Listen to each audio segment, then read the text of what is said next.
বিশ্বযুদ্ধের হুঁশিয়ারি, আমেরিকাকে কড়া বার্তা উত্তর কোরিয়ার। ওয়াশিংটন কারাকাশ উত্তেজনার মধ্যেই এবার সরাসরি বিশ্বযুদ্ধের আশঙ্কার কথা শোনালো উত্তর কোরিয়া। মার্কিন যুক্তরাষ্ট্র ভেনিজুয়েলা থেকে প্রেসিডেন্ট নিকোলাস মাদুরো এবং তার স্ত্রীকে আটক করার পর আন্তর্জাতিক রাজনীতিতে তৈরি হয়েছে চরম অস্থিরতা। আর এই ঘটনার তীব্র প্রতিক্রিয়া জানিয়ে উত্তর কোরিয়ার রাষ্ট্রপতি কিম জং উন জারি করেছেন এক বিস্ফোরক বিবৃতি। তার স্পষ্ট বার্তা, বিশ্ব বিপদের মুখে।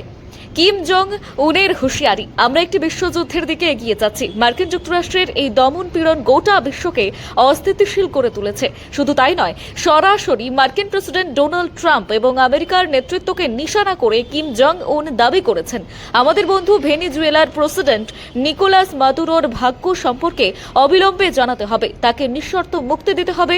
এই হুঁশিয়ারির পর বিশ্ব রাজনীতিতে একাধিক প্রশ্ন। আমেরিকার এই একতরফা পদক্ষেপ কি বিশ্বকে ঠেলে দিচ্ছে আরেকটি মহাযুদ্ধের দিকে? রাশিয়া, চীন এবং উত্তর কোরিয়া কি এবার একজোট হয়ে আমেরিকার বিরুদ্ধে অবস্থান নিতে চলেছে?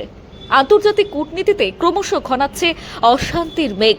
পরিস্থিতির ওপর কড়া নজর রাখছে গোটা বিশ্ব।